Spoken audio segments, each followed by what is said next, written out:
আরে আমি তো একজন রোজাদার ব্যক্তি, তাই না?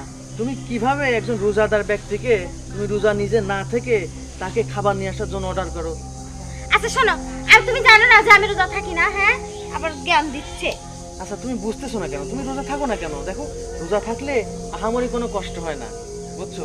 আর রোজা না থাকলে যে কত পরিমাণে পাপ হয় সেটা মৃত্যু না হলে তুমি বুঝতে পারবে না।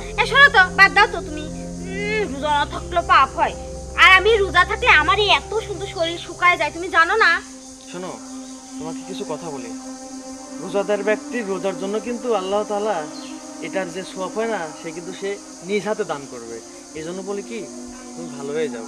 দেখো এই যে কি ড্রেস পরছো এই রোজার সময়, এগুলা মানে মানুষও আমাকে খারাপ বলে, জানো? ও, তার মানে এখন আমার ড্রেস আপ নিয়েও তুমি কথা বলছো, তাই না? যে তুমি, আচ্ছা তুমি কি মানুষের কথায় চলো? আচ্ছা আমি তো তোমার হাজবেন্ড, তাই না? তাহলে আমি তোমার ভালো মন্দ দেখবো না? তুমি